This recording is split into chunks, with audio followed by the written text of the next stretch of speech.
Hi everyone, this is Marcel again with an entertaining, albeit true story.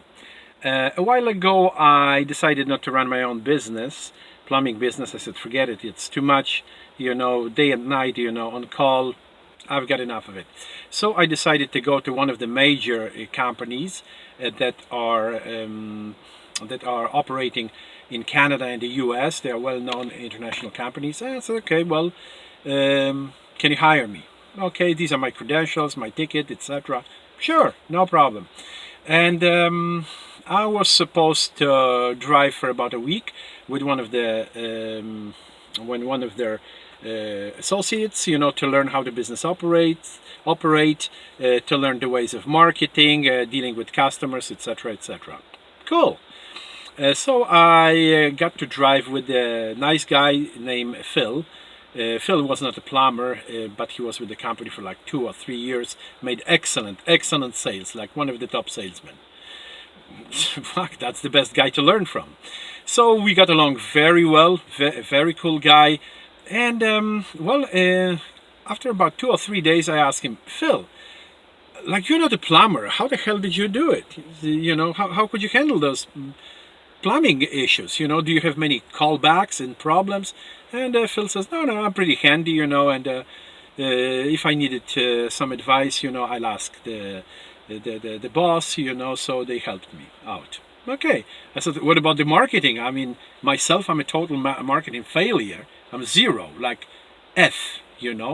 So how do you do it? If I was good at marketing, I would be running my own business. I had no technical problems. I just couldn't sell myself. I still can't anyway. And Phil says, listen, I've got a method. I said, what's that? He said, look at me. I'm 6 feet tall, I'm 25, and I'm handsome. And I know it. So I said, okay, well, you lucky bastard, you're selling yourself to women. He said, exactly. And you know what? And he said, what? I come to a lady, call very close, a few inches away, look into her eyes, talk to her, maintain eye contact. Whatever I tell her, she buys. She pays, she buys, she's toast. So, well, if I'm not handsome like you, dude, I'd better be a good plumber, but still didn't get me anywhere.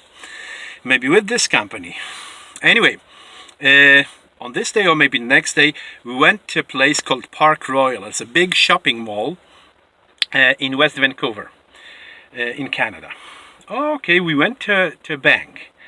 And the bank had a small problem, with the faucet in the back room, with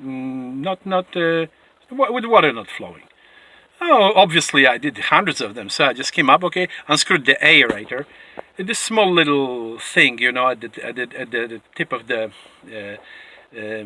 outflow, and the faucet, cleaned it, like sucked it in, spit, sucked it, spit, flushed it, put it back on. The faucet is working. If it was me just working for myself, I would say, okay, well, just keep me in mind. This is marketing thing. I wouldn't even charge them. Took me like 2 minutes. Obviously, the big companies, big international companies, can't do it. So Phil says, no, dude, we have to sell her something. And where's the bank manager? Well, bank manager, a very smartly dressed woman, young woman in her 30s, came out. And Phil says, looked at me and said, watch me. He came up to her, I think 4 or 5 inches away from her, and smiled gently, looked into her eyes, and he talked to her for about 3-4 minutes. Sure. She signed everything, the work order, and we got working on it. I'll ask him, I said, Phil, I'm bored of this watching you. Let me do it. I just, replaced the faucet in 20 minutes. Now, we put the worst crap worth $50. $50 from the Home Depot, the cheapest crappy faucet you can ever get. That would probably never last 10 years, some acrylic handles that would crumble, garbage. The faucet which was on it, I do remember, it was a tech faucet, professional faucet that could even last 50 years. Easy, good looking, beautiful solid brass. 20 minutes of my work, good marketing. The bank got charged over $300. The faucet parts, $50. 20 minutes of work. Yeah. So that's how it works. The handsome plumber marketing. Handsome plumbers, that's how they scam people. So now you know. Thank you for watching. Bye.